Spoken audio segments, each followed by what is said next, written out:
खुलुमबाय गोजोन फुंबिलिनि बयनिसिमबो गिबियावनो आंनि नार्जारी इउट्युब चेनेलनिफ्राय नोंथांमोन बयखौबो बरायनानै लाग्रोनाय जाबाय। आसा खालामो भिडिअखौ जोबजासे नायलांगोन। दिनैनि गिबि रादाबाव दङ।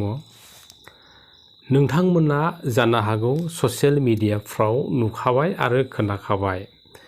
अब्लाबो आं नोंथांमोननो बुंथिनो आखायाव लानाय जाबाय लोगोफोर।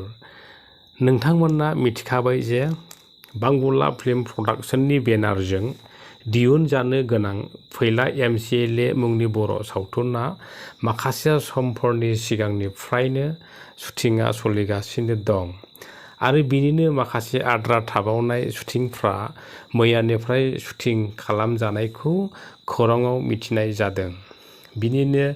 बेनो जाबाय मोगथां महराव फैला जे बरगयारिया गोबां बार नाजासेयावबो MCLA टिकेटखौ मोननो हायाखै।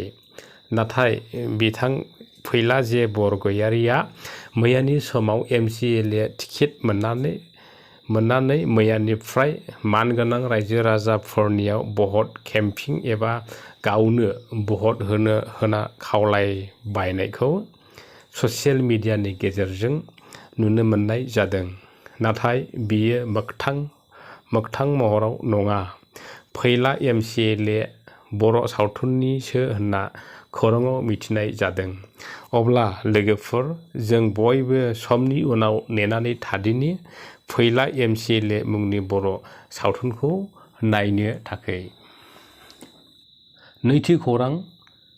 थांनाय 10 अक्ट'बर 2023 इं खालि गावनि नखरनि थाखै रां खामायनो होनना दिल्लीयाव थांनानै रुंसारि जाहैनाय चिरां जिल्ला बिजनी दख'रानि सिङाव थानाय बर' बाजार मावजिपारा गामिनि बिजय बर' आरो जेनस्रि बर'नि सासेल' फिसाज्ला जायख्लं बर'नि गोथै देहाखौ मैया न'सिम लाबोनायखौ खौराङाव मोननाय जादों आरो जायख्लं बर'नि गोथै देहाखौ गामिनि नेमखान्थिजों मैयानि समाव अराय समनि थाखाय बिदाय होयो।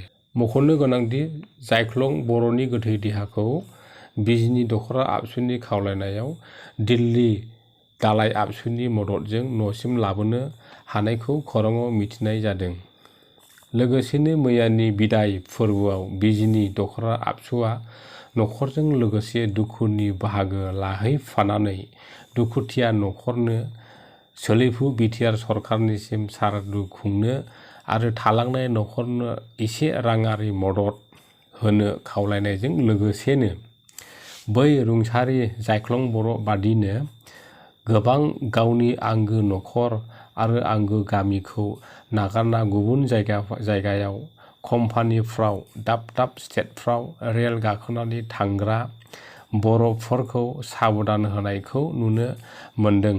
मैयानि समाव बिजनी दख'रा आबसुनि मावथि बिथाङा आरोबाव बुंबावोदि जायफोर रेल हान्थिनानै गोजान जायगायाव थाङो बिथांमोना सिगांनो रेल पुलिसजों जगाजग लानानैसो थांनांगौ आरो जानला मोनला रेल गाखोनाय समाव जाग्रा आदार जानायनिफ्राय गावखौ हमथानांगौ।